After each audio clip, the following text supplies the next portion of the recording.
Welcome to our community. Susie Thomas here with you, visiting with Alex Kuhn, who is the director of the Massillon Museum, but her reason for being here today is that she's also a member of Soroptimist International. And welcome, Alex. Thank you. First of all, I think some people hear the word Soroptimist and it sounds like they're optimistic. And it sounds like they're women because of sorority. So how close are we to guessing the actual definition of Soroptimist International? Very close. I think you've dissected it very well.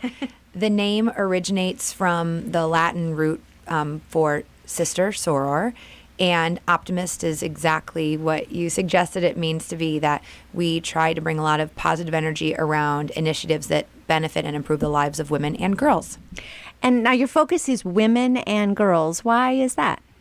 Well, when Soroptimist was founded in 1921, it was during a time when a great many men's organizations existed to benefit a number of different charities and different issues that needed addressed in our country. But there were very few opportunities for women to get involved in volunteering. So a group of women got together and formed the organization, realizing that there was a need not only for women to come together to help make a difference in our ways of life and make the world a better place, but also to be able to specifically address issues that impact women. And since that time, this has become an international effort. Can you talk about that a little bit? Absolutely. Well, Soroptimist was founded in California, and it quickly grew to become, as you said, an international initiative. And Soroptimist International is actually based in England. And since then, there have developed several other federations, we call them, and under which several countries join forces and work under the same umbrella, this mission to improve the lives of women and girls. And depending on where they exist, they're able to respond to unique issues affecting women and girls in those parts of the world. So there's Soroptimists in Australia. When I traveled for work to southern France a few years ago, I had the opportunity to meet up with Soroptimists in Nice, and they were preparing to hold a day-long symposium about domestic violence, and we're bringing in members of law enforcement and the legal field and advocates for victims. And so these issues, it's interesting to see the way that issues that impact people in our communities here in the States also are impacting others all over the world. So some of what we're addressing are unique to the places we live, but other issues really are universal. That was my very next question. Are we the same or are we different? What kinds of issues do you find we seem to all hold in common worldwide? Well, I think that unfortunately, intimate partner violence is something that is prevalent everywhere. In some parts of the world where women don't have as much of a voice, or there aren't as many resources or advocates for women, and of course women aren't always the ones who are victimized by intimate partner violence. It can be men too, but in places of the world where there aren't as many resources, I think Soroptimist becomes, or groups like Soroptimist become even more important. I know that one of our newest members, she lives up just east of Cleveland along the lake.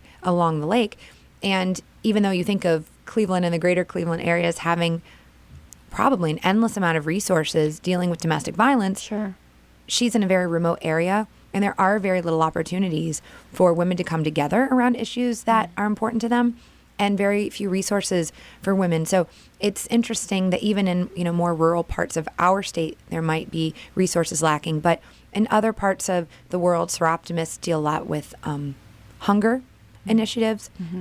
And a lot of the Soroptimist groups in Africa, they address the problems that women who aren't allowed access to schooling have. And they work to provide them with things they need to give them the basic freedom to receive an education. Sometimes if they don't have the means of traveling, or if they are in a family situation where an oldest sibling is left at home to care for younger siblings, those girls don't have access to schooling, Right. which can give them so many opportunities that we take for granted. So it just depends. In a lot of the Asian countries that have suffered from tsunamis and earthquakes and natural disasters in the past few years, there have been some relief efforts there that Soroptimists have helped to lead. So I think that some of the constant struggles deal with domestic violence, and also now trafficking is becoming an initiative that I we're wondered. looking at internationally. But then there are, as I said, those situations that arise that are unique to Are certain there parts of the are there world. any issues that are unique to our area? Or are we pretty much your run of the mill women and children, women and girl issues? I think one of the universal efforts that the organization is focusing on right now is how to empower girls to be able to make healthy choices Yeah. in their choices of who they enter into relationships with, both boyfriends, both romantic relationships and both friends. There is attached to that an initiative to address the ways in which we can educate them to be responsible with using social media.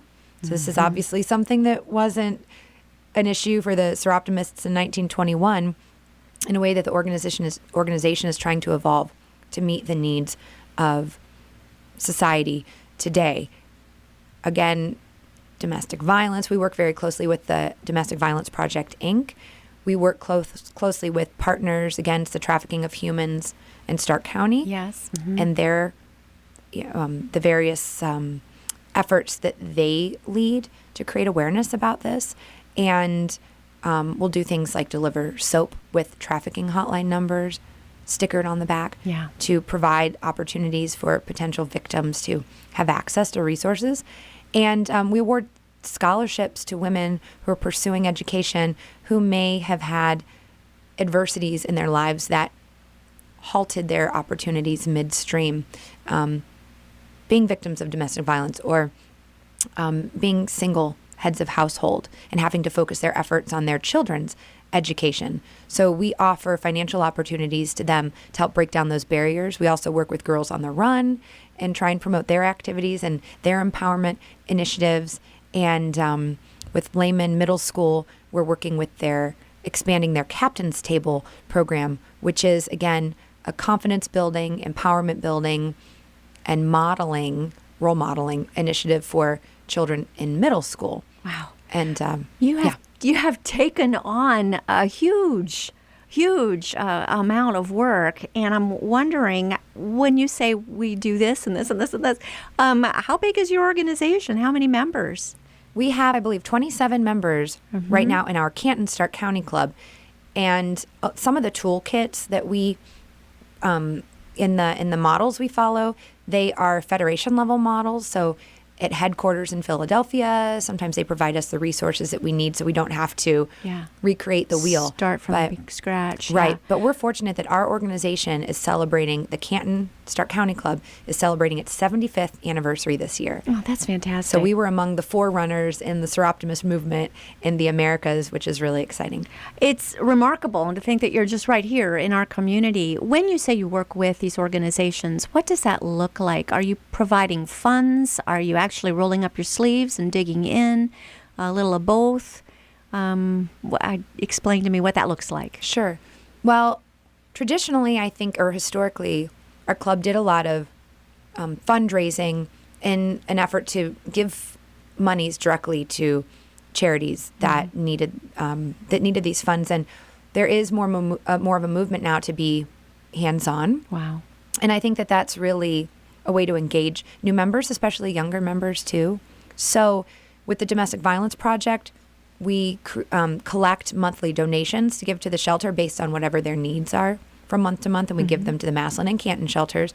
We also lead a monthly Empower Hour where members of our club go into the shelter, and whatever women and their children happen to be there on that day, we offer an activity for them. It might be leading them in a journal writing session. It could be an art project of some kind. It could be just playing board games or baking cookies or making gingerbread houses. Or a friend of mine conducted a a diva photo shoot one day last year, and we have one coming up this weekend. So that's a way that we can really engage and leverage our members' talents and interests to try to inspire and provide support for some of those women and their children.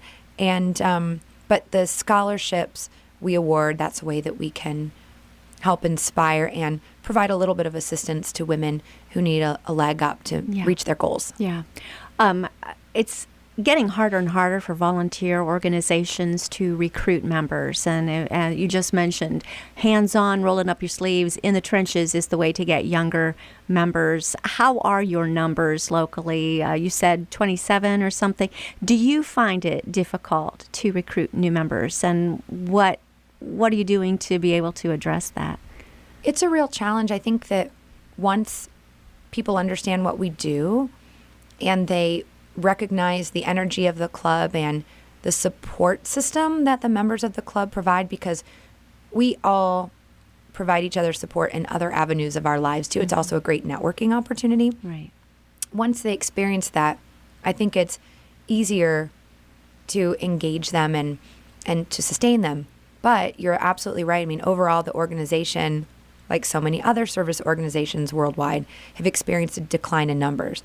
And we're really trying to grow those numbers by carving out new paths where we can be of service. And I think refocusing attention on girls and how to address sort of a lot of the problems that the women we're working with had experienced, head on, dealing with, working with girls to encourage them to participate in healthy relationships, giving them the confidence they need to grow to be financially independent, trying to give them the tools and the skill sets they need to be able to make positive choices that prevent them from being in situations where we would help them as women. Yeah. I mean, we would still be there for them, and no one can predict the future, and people find themselves in all sorts of situations. But I think that overall the organization is realizing that we need to address the problems that potentially can arise at a much earlier age. So there is a lot of excitement from new members and potential members about our girls' initiatives. Yeah. So I think that will hopefully re-enliven the membership, but it is a challenge. I find it very interesting that this was begun, what did you say, 75 years ago? Our club. Our club. What did the International Club in California, how long ago was that founded? 21, so 95 years ago. So, we're approaching our 100th anniversary. And the reason being that there were not opportunities for women and girls at the time. Today we have boodles and oodles of opportunities for women and girls, and yet the same problems and the same need for you. Your thoughts on that? That's a very keen observation, and you're right. It's interesting that in this day and age when there are organizations like Junior League and Women's Network, and locally here, Women's Impact, all of these opportunities for women to become engaged and more resources for women like the Domestic Violence Project. I think there will always be challenges and there will always be issues we face that are unfortunate. I think the answer is creating as many educational initiatives and opportunities for awareness. You inviting me here to speak today, for example, to let people know there is a way to get involved. Yeah. And that there is something that people can do to give back to the community and to leverage their concern about the community, their talents, their knowledge, and their time in a way that can really make our community a better place. I think the more opportunities like that, I guess you could argue that in some ways it might dilute the membership of certain organizations, but I really believe that as long as we're all aware of each other and we know the ways that we can work together and dovetail and not duplicate, but make each other's efforts stronger, that ultimately is going to benefit everyone in the long run. Wonderful. Alex Kuhn is with Soroptimist International. We're going to take a break. Stay with us. You're listening to Our Community.